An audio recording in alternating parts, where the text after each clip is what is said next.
Bom dia, boa tarde, boa noite, or whatever the case may be.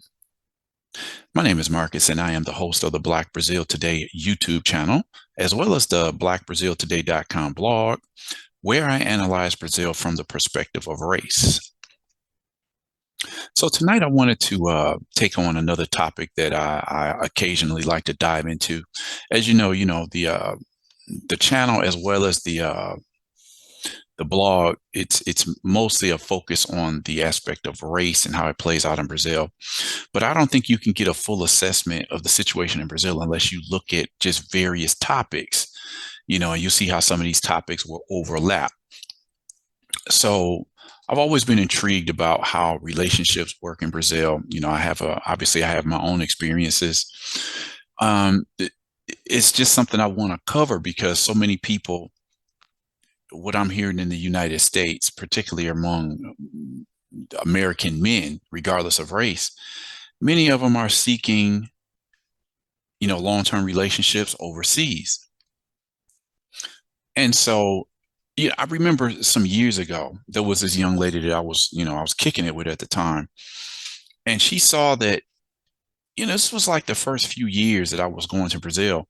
And she was looking at me like, why do you do so much research? If I want to go somewhere, I just, get on a plane and go. And I says, well, that just sounds kind of absurd to me. How would you just jump on a plane and go somewhere in the world and not know what's going on in that country, in terms of its economics, its politics, how people interact?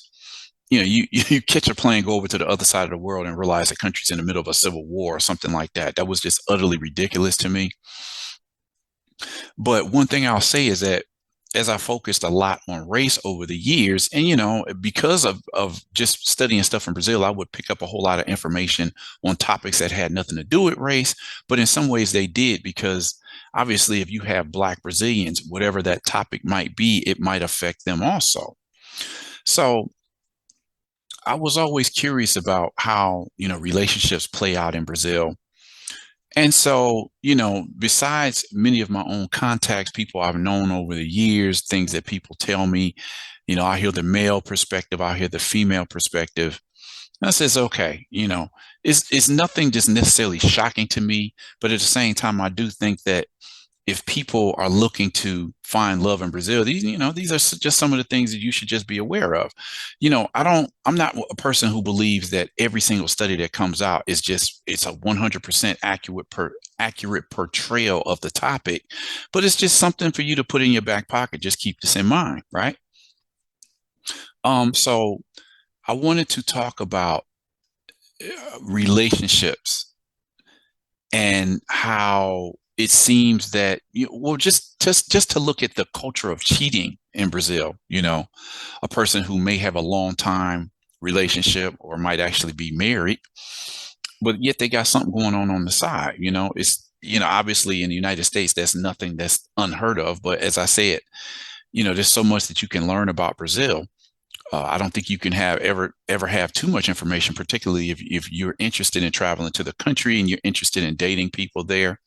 So today's video is called "Study Shows Brazil to be the Most Unfaithful Country in Latin America." More than half of interviewees considered cheating normal. What else do I need to say about that title? I'm quite sure that might it might spark some interest. So I just want to go get directly into this to this video today, because there's going to be a couple of more that I'm going to add to it. As I just wanted to, pivot off into this direction, because there's a whole lot of stuff that's to be said about what's going on in Brazil in terms of relationships. So let me just get directly into this article right here. So this is a headline I took from a website. It's and basically translates. It says that why the number of divorces in Brazil grew 160% in 10 years. Understand the reasons or the motives, right? That's something that I've been reading about for a long time. There's just, it, as I've said, I've studied the race question in Brazil for so long, and even just studying the race issue, because Black Brazilians are going to be affected by everything that goes on in the country. I'm going to come across other data that may not necessarily have anything to do directly with race. And this question of the rise of divorce in Brazil is something that's, it's been intriguing to me for a number of years.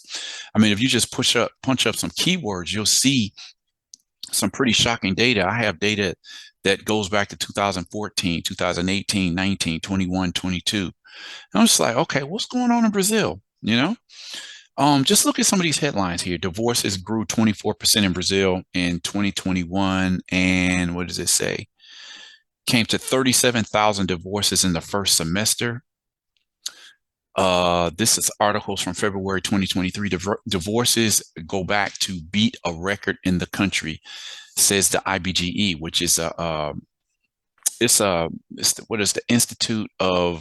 Brazilian Institute of Geography and Statistics, and they just keep track of just probably hundreds of statistics.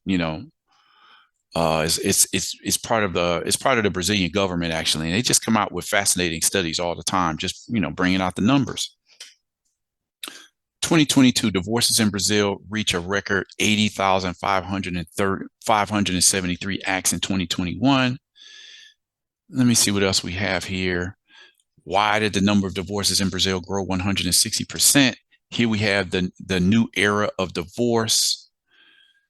Here's same thing. Divorces beat record in Brazil, and it surpasses 77,000 in 1 year.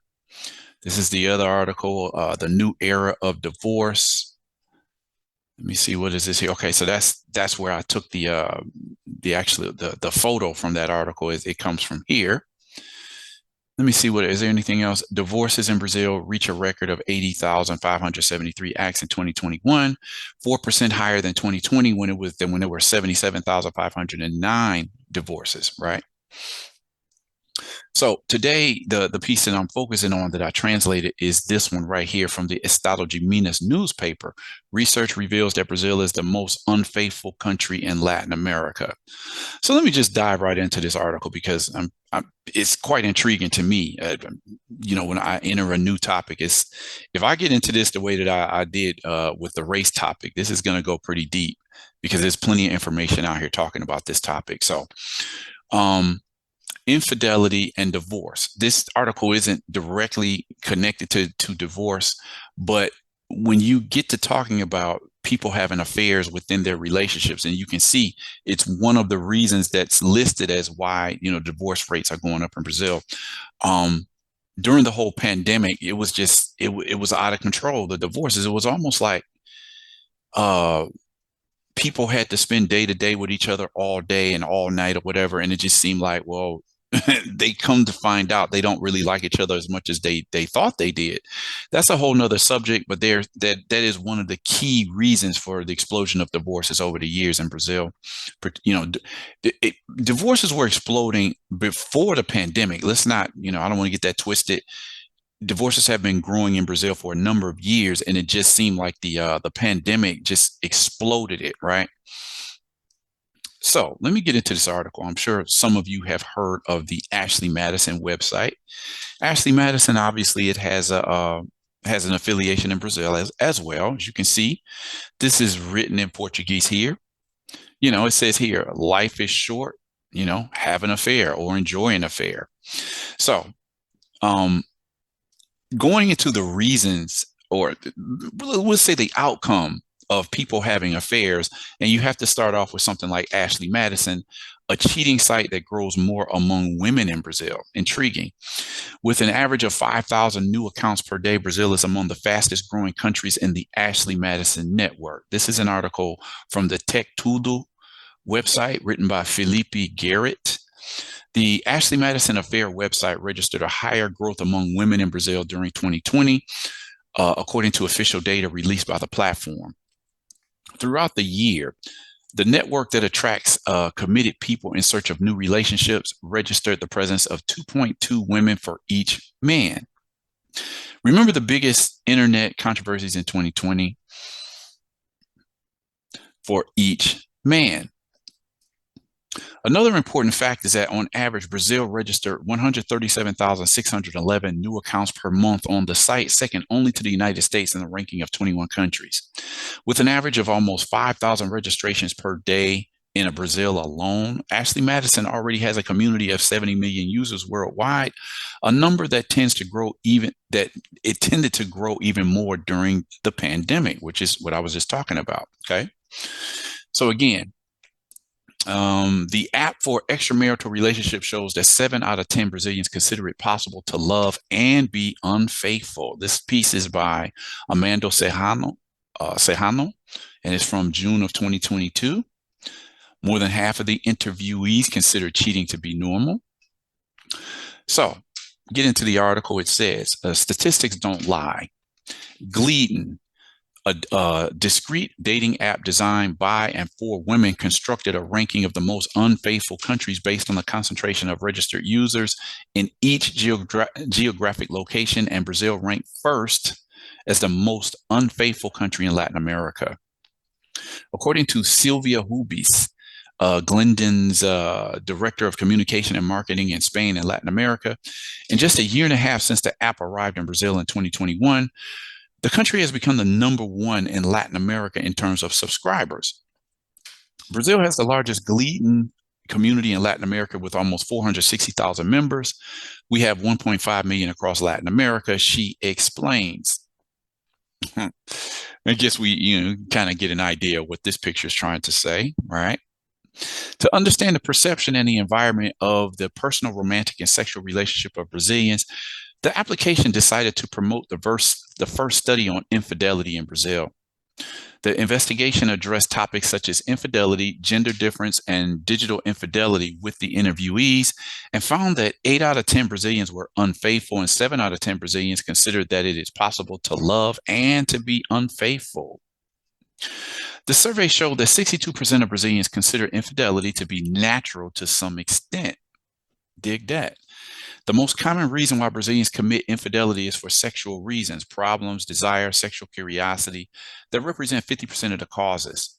Physical interaction is considered infidelity more often. However, 10% of respondents don't consider it cheating in the case of hiring prostitution services, and 6% would not feel cheated on by their partner kissing another person. Ask yourself, how do you feel about that? How do you feel if you're in a relationship? Well, I guess we're talking about prostitution. If you're a woman in a relationship with a man and he seeks the services of a prostitute, how do you feel about that? How do you feel about the person you're dating, if you catch them kissing another person?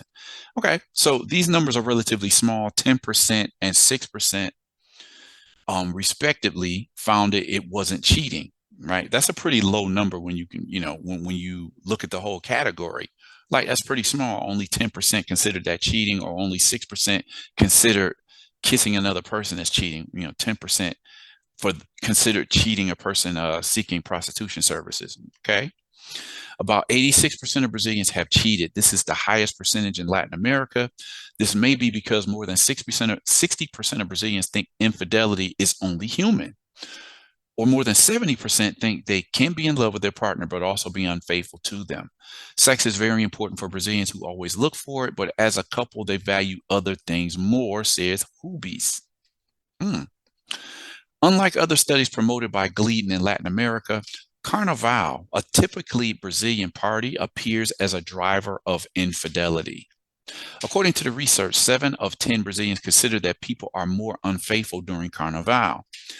In addition, 5 out of 10 Brazilians interviewed consider that carnivals promote infidelity. Now, just to toss this out here, there was a young lady that I was dating some years ago in Brazil, and she made it very clear, like, no man of mine is going to be hanging out at Carnival. And I was, I tell you, I've never, in 23 years of going to Brazil, living in Brazil, I've never actually experienced Carnival live.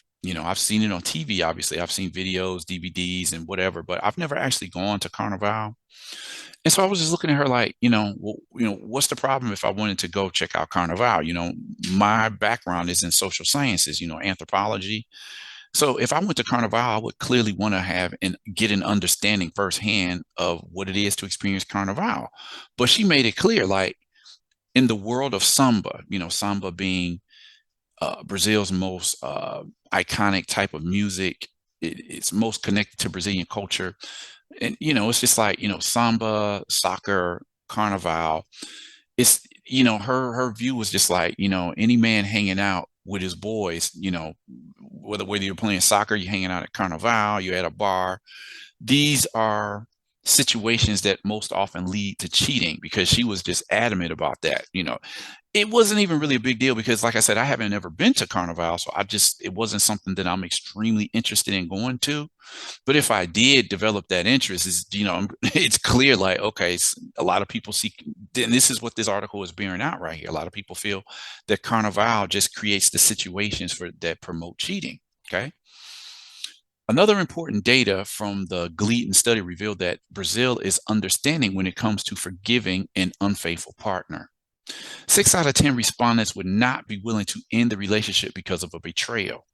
Among the main reasons for understandings are lack of sexual desire, lack of a prior monogamous agreement, having a marriage out of convenience, or having a marriage out of convenience or for convenience, decreased sexual performance of the couple, sexual curiosity, among other reasons. The director of the communication and the marketing reveals that the confinement that many countries have suffered from the pandemic has contributed to an increase in subscribers in the application. On average, 160%, saying this is the increase in subscribers in this app that promotes relationships outside of a regular relationship, just cheating, right? Connection time also increased from 2 hours to 3 hours. That is 50% more. Although connections were shorter, given the increased risk of being caught red-handed, living together 24 hours a day, 7 days a week, especially when you're not used to it, also helped this growth. In addition, apps in general are increasingly specializing for the specific needs. So listen to what's going on here. I got to tell you that while I was in Brazil, a lot of stuff that came out, I can never always tell if Brazil is coming out with something on its own, or it's something that's made it to Brazil because it started in the United States. I was in Brazil when WhatsApp came out, when Uber came out. I was in Brazil when Tinder came out. And I just remember, a few of my students, male students, were just talking about, oh man, you got to try this Tinder, man. I got a date over here. I got another date, it's 2 blocks down. I got one that's a mile from my house. I got another one 6 blocks from me. And he was just showing me, like, for a man who wasn't committed, he was just like, Tinder was, it was the bomb for him. It's like, man, I got women all over the city that I'm going to be dating in the next couple of weeks. Right.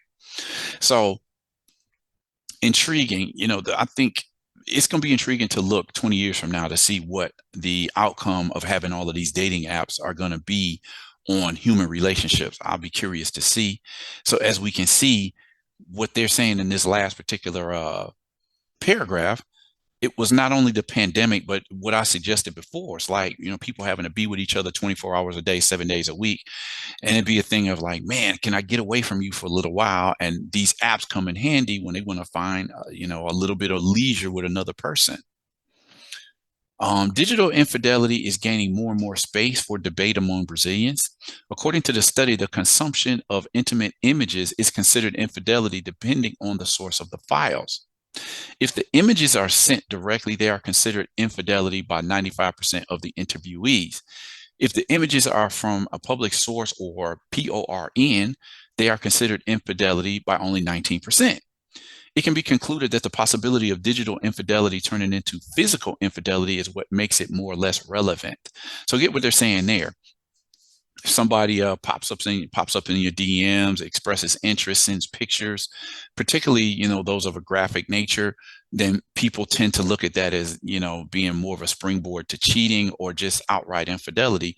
Where if it's something in general, like people watching PORN, well, okay, that's actually I can like people can deal with that, right? Because it's not as personal. Gender difference. When it comes to gender differences, male behavior in relationship or in relation to infidelity stands out. According to interviewees, men are more unfaithful, with only 2% considering it to be women. Hmm. Well, listen to what that's saying. It's not saying that men are more unfaithful. It's in the view of people, men are more unfaithful. But, some statistics have come out in the last few years that tell the other side of the story. So again, according to the interviewees, men are more unfaithful, with only 2% considering it to be women. Hmm. Think about what that's saying there. Generally, overwhelmingly, people see men as the one who would be cheating. But what happens when the data says otherwise? According to the study, 8 out of 10 Brazilians were unfaithful. Of the male respondents, 91% said they had cheated, and among women, 88% said they had been unfaithful. So if these numbers are to hold true, we see that men, if we're considering all the respondents here, the vast majority of men and women have already admitted to cheating. So where it is that it's men that's perceived to be cheating the more, or more likely to cheat, the numbers really aren't that different. 91% of the men and 88% of the women said they have been unfaithful. So why do we have this image? What has changed in the last decade or two, where you see this increase, or we'll say supposed increase, of women stepping outside of their relationships? Continue. In Brazil, 70% of users are men and 30% women. They live mainly in cities, and the average age is 33, says Sylvia. Women, however, are more disapproved of in cases of betrayal and sexuality, which proves the existence of a taboo according to gender. 9 out of 10 Brazilians consider that women are more socially judged when committing an act of infidelity than men, and 99% of respondents consider that it is men who have more security and sexual freedom. So here you have the stigma. It says, okay, for a lot of people, okay, women are not expected to cheat. So if she's caught cheating, it's like, I guess the reaction is a little more harsh, because, as you know, typically people don't believe women are going to be the ones that are going to cheat. But as we can see in a number of studies that have come out, not only here, I'm talking about Brazil, but other studies talking about American women, it's according to some of them, women have actually outpaced men in terms of who's out there cheating right now. So curious to know what you thought about this article, particularly people who might be, particularly men. I know there may be some women that's interested in traveling to Brazil to find love, but that's a whole nother story. If you're a man and you're checking out this article and you've considered going to Brazil in search of long-term relationship, what did you think about this article? Is it anything that's shocking to you, something unexpected, or you just kind of expected it would be that way? So with that said, definitely want to know what your thoughts are. Drop a comment in the comment section. Like this video, comment on this video, share this video, click on the notification bell so that you know when I put up another video. And with that said, I'm going to end this one here and ask you to come back and check out the next video that I post.